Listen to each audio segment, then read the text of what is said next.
وَلَنَبْلُوَنَّكُمْ بِشَيْءٍ مِّنَ الْخَوْفِ وَالْجُوعِ وَنَقْصٍ مِّنَ الْأَمْوَالِ وَالْأَنفُسِ وَالثَّمَرَاتِ وَبَشِّرِ الصَّابِرِينَ۔ فرمایا میں ضرور تمہیں آزماؤں گا، میں ضرور تمہیں آزماؤں گا، خوف دے کر، جانوں مالوں پھلوں کی کمی دے کر، اور اگر تم نے صبر کیا تو میرے محبوب انہیں جنت کی اور میری رحمت کی خوشخبری سنا دیجئے۔ اگر کوئی نیک بیمار پڑ جائے تو اس کی اللہ آزمائش فرما رہا ہوتا ہے، اس کی اللہ آزمائش کرتا ہے، اللہ تبارک و تعالیٰ اس پر فضل فرماتا ہے، اس کی آزمائش کرتا ہے۔ پھر ان مصیبتوں پر جو شخص صبر کرے، رب فرماتا ہے اگر میری رضا پہ راضی ہو گیا تو ان اللہ مع الصابرین، باقی نیکیوں پر میں ثواب دیتا ہوں، اور جو کوئی صبر کرتا ہے رب فرماتا ہے میں اس کا بن جایا کرتا ہوں، صبر کرنے والوں کے ساتھ ہو جاتا ہوں۔ اور جب اللہ آزمائش ڈالتا ہے نا تو جو کام سیدھے ہوتے ہیں وہ بھی الٹے ہونے شروع ہو جاتے ہیں۔ جب خدا کی طرف سے وَلَنَبْلُوَنَّكُمْ بِشَيْءٍ مِّنَ الْخَوْفِ وَالْجُوعِ وَنَقْصٍ مِّنَ الْأَمْوَالِ وَالْأَنفُسِ وَالثَّمَرَاتِ، جب اللہ کی طرف سے آزمائش آتی ہے، جب انسان پر اللہ کی طرف سے کوئی چیز نازل ہوتی ہے، آپ سونے کو ہاتھ رکھتے ہیں تو مٹی ہو جاتی ہے، آپ کسی طرف بھی، بہت سے دوست آ کے کہتے ہیں جی قدم آگے اٹھاتا ہوں جاتا پیچھے ہے کیا کروں، تو میں اکثر عرض کرتا ہوں کہ تھوڑے دن قدم اٹھانا ہی چھوڑ دیں، کیا کریں، بیٹھ کے اللہ اللہ کریں، صبر کریں، دعا کریں۔ کچھ وقت انسان پر ایسا ہوتا ہے تلک الایام نداولها بین الناس، جو اللہ نے انسان کے دن بدل کے رکھنے ہوتے ہیں، کچھ وقت ایسا ہو، پھر ایک وقت آتا ہے کہ وہی انسان مٹی میں ہاتھ رکھتا ہے تو اللہ اسے سونا بنا دیتا ہے۔ رب آزمائش کرتا ہے، رب آزماتا ہے۔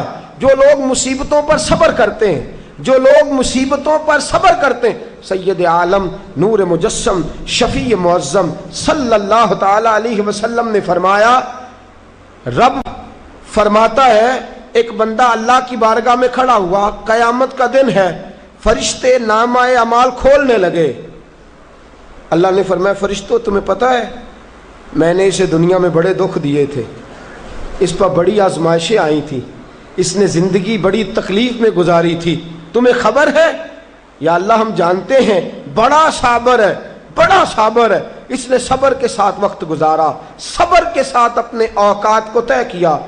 رب فرماتا ہے جو اتنا صبر کرے میں اس کا نامہ اعمال ٹٹولوں، اس کا نامہ اعمال کھولتے ہوئے مجھے شرم آ رہی ہے، سارا کچھ لپیٹ دو اور بغیر حساب کتاب اسے جنت میں داخل کر دو۔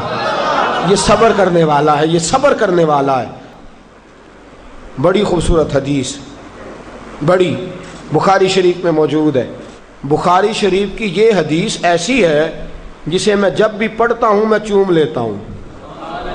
حدیث کیا ہے؟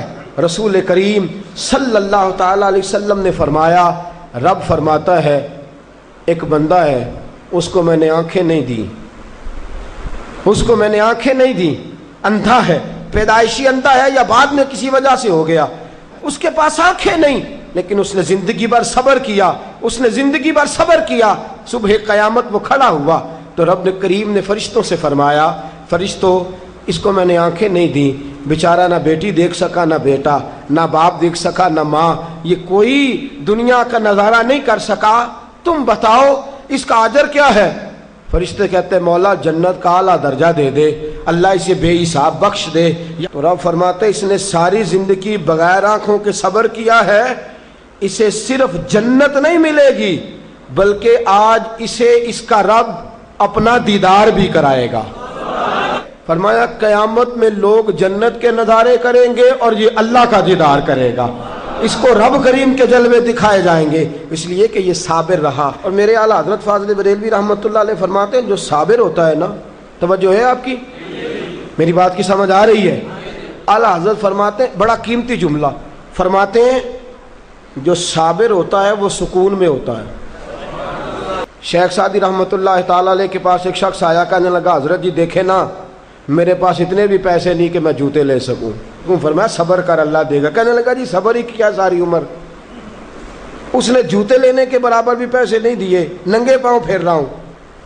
شیخ سعدی رحمۃ اللہ تعالی علیہ نے اس کا بازو تھاما، ایک گھر میں لے گئے، دروازے پہ دستک دی، گھر کا مالک باہر آیا، اس نے دونوں طرف بیساکھیاں پکڑی ہوئی ہیں، ٹانگیں تو ہیں پر پیر ہی کوئی نہیں۔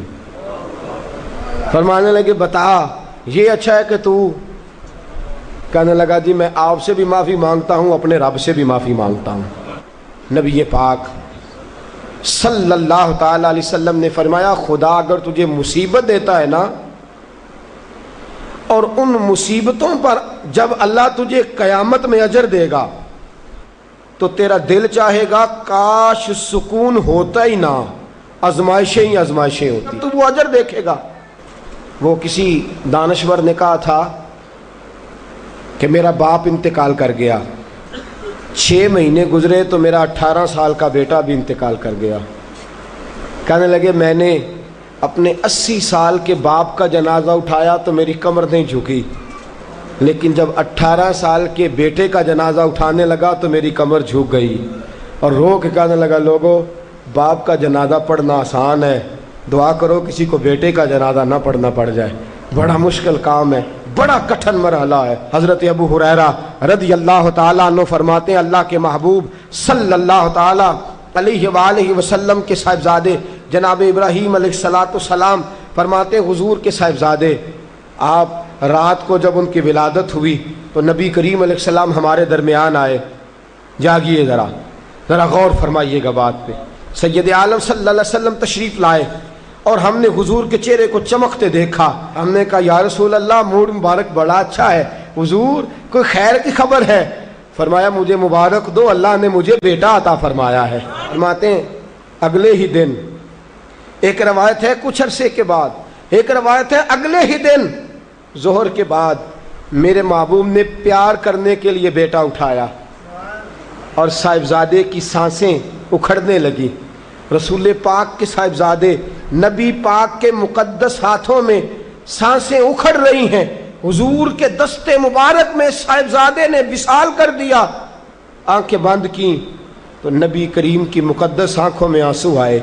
رات خوشی تھی، رات حضور مبارکیں وصول کر رہے تھے، رات مسکرا رہے تھے، ایک ہی تو رات گزری ہے، 24 ہی تو گھنٹے ہوئے ہیں، آنکھوں میں آنسو بھر آئے ہیں۔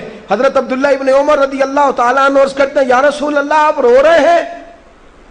حضور صاحبزادے کا انتقال ہوا تو رو رہے ہیں؟ نبی رحمت صلی اللہ تعالیٰ علیہ وسلم نے فرمایا عبداللہ دل میرا غمزدہ ہے، آنکھوں میں آنسو ہیں، پر میں اپنی زبان سے وہی جملے کہوں گا جس سے میرا اللہ راضی ہوگا، میں کوئی بے صبری والی بات نہیں کروں گا۔ اور یاد رکھیے مصیبتیں اللہ کے پیاروں پر آتی ہیں۔ 500 سال فرعون نے دعویٰ خدائی کیا ہے معاذ اللہ، 300 سال فرعون کا حال یہ تھا کہ ننگے پاؤں کانٹوں پہ چلتا تھا پر اس کے پیر میں کانٹا بھی نہیں چبھتا تھا۔ عشق سرکار سے دل جس نے سنوارا ہوگا، اس کی قسمت کا بلندی پہ ستارہ ہوگا، اس کی قسمت کا بلندی پہ ستارہ